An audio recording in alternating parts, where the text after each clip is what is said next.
Our state has some incredible problems. My name is Lynn Hinderrocker. I'm here to talk about that with you and talk about the trends that have shaped this state and dragged us in one direction or another. We're not really we're not realizing the dream we had way back in the early 2000s or even around 2008 or 9 or 10. My name is Lynn Hinderrocker. Welcome to WOWBIZ Nebraska. We're going to get it on right now. Is it possible for large corporations to really serve the greater good? That's a very important question. We've talked about it for years now, maybe a decade or so, but I've got a guest tonight who will address that with me in two individual ways. I'm Lynn Hinderrocker, and thanks for watching us right here on WOWBIZ Nebraska. David Scott with Embassy Suites in La Vista, Nebraska. Thank you for joining us, sir. Thank you, my pleasure. My pleasure, and we've worked together off and on before, but it's such a pleasure to have you on this particular show, David. You have an interesting career, and let's visit for just a moment about what the hotel industry and the convention center industry has gone through, maybe in the last 5 or 6 years since you and I worked together last. What's happening? I appreciate the question. It's one of the oldest industries, could be number 3. I don't know what the count is right now. Yeah. And so it carries lots of old processes with it, and so it's trying to be as fast-paced as it can be. There was a time you would sleep in a room and look at the TV, and that was the better entertainment system, but that quickly flipped. The home cinema, that was a better deal. Yeah. So suddenly we had to get ahead of that. And what they've done now is you can now check into a hotel and pick the room you want to stay in. Who thought of that 5 years ago? I don't know, but that's now the standard. Yeah, well, that makes a lot of sense. I mean, sitting around, and I'm sure you've been in many of these meetings where you sit around with people, your peers and colleagues in the industry, and say, how do we really add value? How do we set ourselves apart? How can we be unique? You just mentioned one of them. What are some of the other things that have been done to attract guests and make them say, well, let's spend a few days here. I love this place. Absolutely. Well, it's all about getting to know your guest. So if, for example, I have a conference and I've got a major speaker and they want interaction with the audience, do you remember the days of putting your hand up, put your vote over here, vote over there? I've got to have my interaction ready to go. Yeah. And so whether we own that means or whether they bring that in and we're able to enable like that. a little voting tool or something, Easy. Technology? Exactly that. Okay, that's cool. That's very cool. Well, what about all the money that you spend on pools and spas and fitness clubs? Is that still a must-have, or are they getting fancier and fancier, or less important in the overall scheme of things? Again, a fabulous question. I've heard the term a gentleman or a woman in corporate clothing is also a leisure traveler. That tells you I'm not from this country. I'm sorry, I can't say leisure. I love it. But they wear different clothes on different days. So generally speaking, weekend traffic is going to be a leisure market. They're going to want that swimming pool if that's the type of destination you have. Weekday, generally speaking, it's a corporate market. Have the brands become more precisely segmented? This is a family place, this is a corporate place, and so on. Has that been redefining or mixing or changing, or what's going on there? Oh, absolutely. And it all started with Hilton, location. But yet, I don't want to pay that much money to be downtown. I'm doing my business in the suburbs. Now comes out a different brand. And then from there, hang on, I want to be with my family and I want to have more inclusivity. Then comes another brand. And so the Hilton and Marriott family, as an example, Intercontinental, they have a range of brands to cover all those needs. And the hot category now that I read a little bit about is the boutique end of the market. A lot of new travelers, younger folks, they don't want to stay in the standard. They don't want familiarity. They want something really fresh and unusual. What would be the most interesting boutique brand in the hotel industry that you're aware of? And that's a tough question. The original mindset of boutique is I go to Europe and I stay in a beautiful Swiss chalet and it's owned by a lovely family. It's boutique. Yeah. And now that boutique has come under the brands and they make it look and feel boutique, but it's much more easily accessible through their brand channels. So you have brands that have their own boutique hotel, and then you have the more pure hotel, purely standard, only in the middle of who knows where, New York, or who knows where, London, or who knows where. But that's cool these days, rather than being obscure, so obscure that it's not good. Well, listen, your career has taken a lot of twists and turns, but the one thing that I want to talk about is your sensitivity to the staffing thing with people that have disabilities and so on. You've woven this agenda into your brand. Tell us a little bit about that, and how did you do that? What's the big picture there? Well, I'd love to say we put our hand up and said, yes, we're going to take on corporate social responsibility, but no, an opportunity came to us. It was actually a local school district that said we want to partner with you as the classroom location for our students with cognitive disabilities to learn transferable skills within your industry. Wow. Now, did that scare you, or did that make you say, wow, this is really great? Or were you worried about it's going to be a turnoff, I don't know how to manage these people, or whatever? Well, and that's a perfect question. We had all sorts of responses. If you ask 10 people, you will get 10 responses. But when we talked through the details, the good, the bad, the ugly, we said, you know what, we've got nothing to lose. And by the way, this is actually good for business, which is what we discovered later, because we hired some of these people. And I can get into the more of that detail. It does endear you then to the guest. You don't feel it puts off the guest. It's an enhancement. Excellent question. It's like when I check into a hotel and I have trainee on my name tag, I'm not going to expect too much service because that person's in training. Right, right. So if we make sure the guest understands what they can expect from someone who's serving them, or someone working behind the scenes, or someone they may ask. So you manage expectations. Absolutely, as best we can, yes. Now, you've been doing it for a number of years. I think you won an award a few years ago along these lines, so congratulations on that. What's the next step now? You're just going to do more and more people and bring them in? You know how to systemize it and pull it off? In 30 seconds, what's the next step? Well, certainly from our side, as a hotel, we'll keep doing what we're doing. And we can't really grow much more. The only way we can grow would be within the brand and create more similar sites around the country, around the world. I see, I see. So not only you're growing quantitatively, but you're growing qualitatively. Exactly. It's a values thing. Very much so. And I'm sure there are some people that are saying, I'm going to stay with those people as long as I have to, because they are actually doing other people some genuine good above and beyond the functional thing that we're paying for. I appreciate that. And let me speak to that, because we don't do it for the benefit of bringing in more business. The reason it's good for business is because these people are dedicated, they're great at their job, they're engaged, their fellow workers really step up and go, wow, they really care for the community, and by the way, these guys are great, and they keep working and doing their job, and they're there every day, snowstorm, whatever it is, they're ready to start. Do you think other industries can learn something from your industry in this regard real quickly? Absolutely, absolutely. Do you ever have anybody say, tell us how you got into this and we want to learn from you, or anything like that? The strange thing is, every time I'm able to talk through the full detail, they usually stop and go, why isn't everybody doing this? Like it's a secret. And it's not a secret. But it does take a certain degree of courage, and the ramp-up period, there is a little bit of learning, I'm sure, in terms of absorbing them into the culture. And it depends on the industry, of course, and I can't speak to all industries. Absolutely. But ultimately, you're teaching people who already have an understanding of following direction. All right. So here's the direction, here's how I want you to do it, here's how I want you to achieve it, here's the timeline, etc. And here are the scenarios where things may or may not go as planned, and they learn that, and they become some of the people teaching our staff how to do it better. Well, David, I really appreciate you explaining this. You know, you've attacked a very complex industry, you've broken it down for us, and you've talked to us from your heart, and it really is exciting to see how you're evolving, and everybody around you is evolving commensurately. So thank you for your good work. My pleasure, appreciate it. My pleasure. Thanks for coming on WOWBIZ Nebraska. We'll have you on again, and we'll talk about the next step. I'll be right back. I'm Lynn Hinderrocker. We've got something special for you, a book you have to look into this particular, it'll change your company. We'll get back to you soon. Thanks.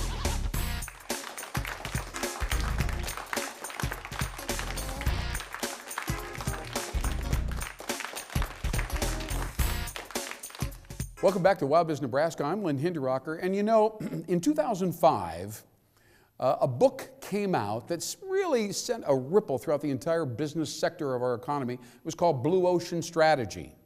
Blue Ocean Strategy. By the way, it was being compared to Red Ocean Strategy, which is pretty much where most of us compete. Most of our businesses operate in the red zone, or the red ocean, shall we say, instead of the blue ocean. Now, I'm going to explain to you what this is all about, because there's a new book, 10 years more later. We have a new book out. I'm going to hold it up now so my camera crew can catch it. It's called Blue Ocean Shift. Obviously, it's written by the same people, Kim and Mawborn. Kim and Mawborn would be the two different management gurus. Both of them, by the way, in the top list, like at the very top of the management consulting industry today. These two people are collaborating on the whole blue ocean thing. And many, many companies are sitting around at this point. I say this safely. I'm not the least bit insecure about this assertion that we don't know exactly what we are doing. We don't know what the best strategy is. We don't know how to get non-users, people who are not buying our product or service, into our fold. We don't know how to compete with all these other companies that are in our world, in our industry. Some of them are much cheaper than we are. We're struggling with that. Some of us don't know how to develop, and that's part of this blue ocean thing. We don't know how to find or create a niche that's large enough to support growth and that has no other competitors in it.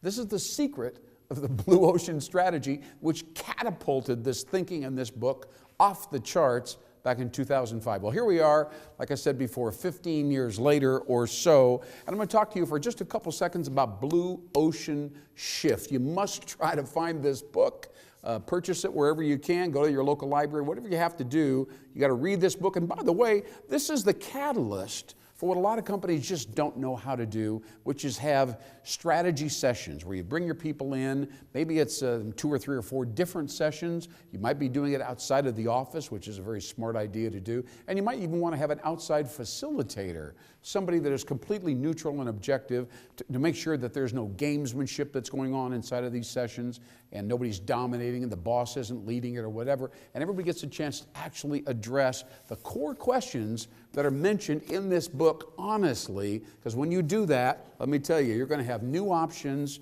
and new choices. Now, I'm just going to start with one key question. I'm going to open the book here. It's about a third of the way through, and they ask a very key question about categorizing your company. All right, just think about this, and think about a grid. Think about that's divided into a lower, kind of a medium or mid-level, and then a higher level.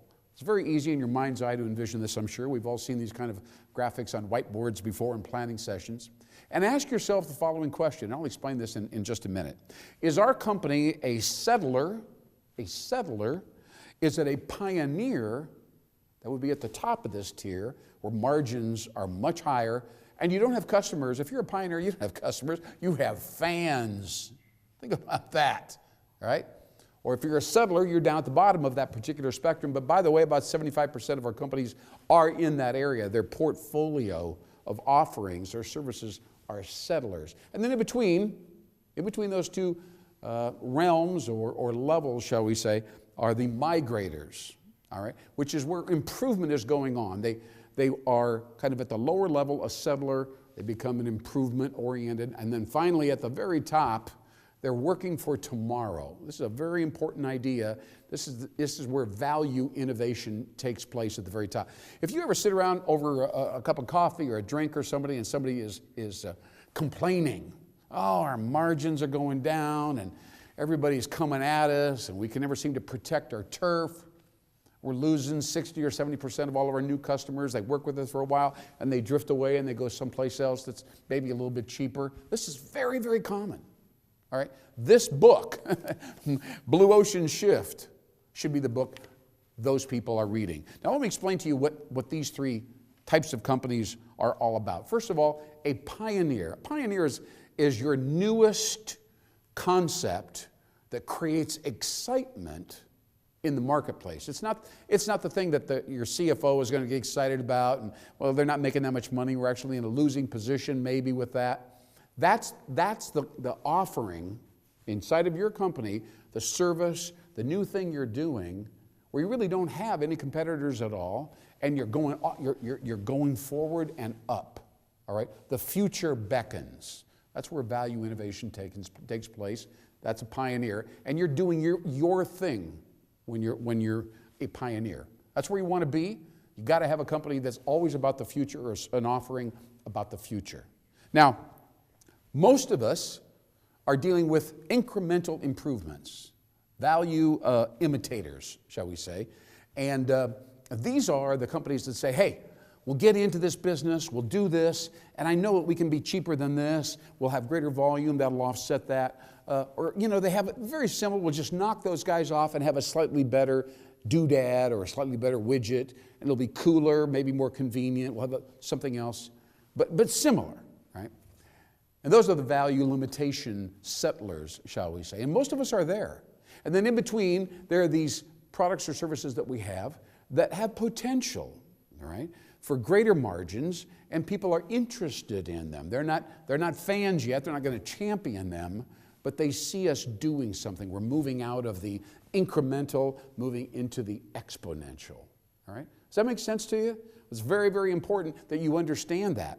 The second thing is that you have to get a handle on the scope and the size of your non-users. If you say, well, how do I get into a market and do something that isn't been done before, don't have any company? You've got to attack and figure out who are the non-users of your product and what needs do they, forget whether or not it actually fits deeply into your product or your company, or even your industry. What are their needs? What are their problems? What are their situations?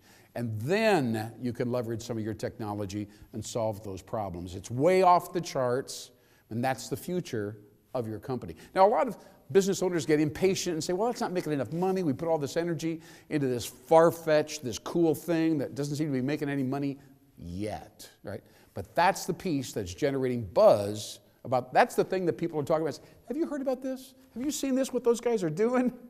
That's your offering. That's your, quote, pioneer where value innovation takes place. You've got to have that. You've got to have that, even though it's not particularly profitable necessarily. It shapes your reputation, shapes your brand, stands for what you're doing into the future. They know, people know, they'll stick with you, that you're going somewhere because of that offering that I'm talking to you about right now. Now, there's so much more inside this book, Blue Ocean Shift, and I want to talk to you about where I got this book. I think it's one of the greatest places I've ever seen. I'm quite a reader, of course. It's called Francie and Finch. It's a little unusual, and they have a website, and this is very unusual. It's called Shelf-Awareness. Shelf-Awareness with a hyphen between those two words, .com. So Francie and Finch, that's in Lincoln, Nebraska, downtown, very cool little independent store, very creative retailer, putting a lot of energy into helping people figure out how to get ahead in their business. Francie and Finch in Lincoln, Nebraska, but you can check them out on shelf-awareness.com. Don't forget, the Blue Ocean is beckoning. We'll be right back here on WOWBIZ Nebraska. I'm Lynn Hinderrocker, and we'll see you soon.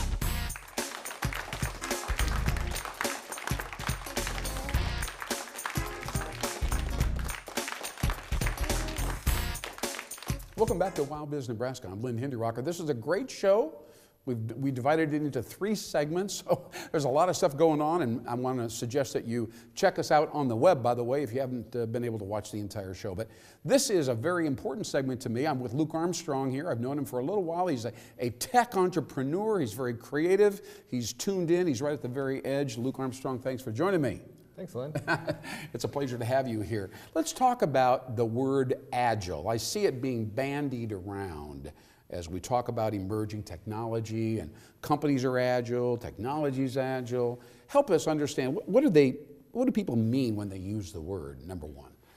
For sure. I mean, so to start with, it means, like you alluded to earlier, it means nimble when we were talking before. Yeah. It means, changing quickly. And so a lot of the agile processes are driven around the idea of sprints or some timeline. Okay. So like in development. You're talking about software development and moving rapidly to create something. Yep, absolutely. Okay. Yep. So in agile development, you usually settle on a sprint length, which is a week or 2 weeks. Okay. And you can think about it like a runner. We're going to try to get to this point by this amount of time. Yeah. But then once you get there, you get a chance to reflect about what your next point is. So your process can adapt and flex at that time. So it's sort of iterative. It gives you a chance to pause, consider where you're going, and create stories that drive your development forward. Which is a marketing function if you're going to create stories, right? Yeah, but we use it in the same way. So we tell a story about where the end of the sprint is and what we want to have done and what tasks we're doing and that sort of thing. Can you give us an example, a little more tangible example? I mean, what would be like an app or a widget or something like that? Or so the story would be a little bit smaller than that. It would be more like, we need a graphic that can show us real-time data that also lets us click through to a detailed view of the data. And probably includes a little bit about why that needs to happen, what the business purpose of that is. Sure, okay.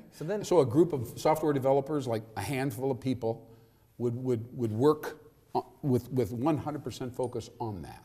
Yeah, right. They would actually break it into small tasks and then achieve those story points as they go. Now why is this, I don't mean to be cynical, but why is this unusual? I mean, this just sounds to me like fast-paced business initiative per se.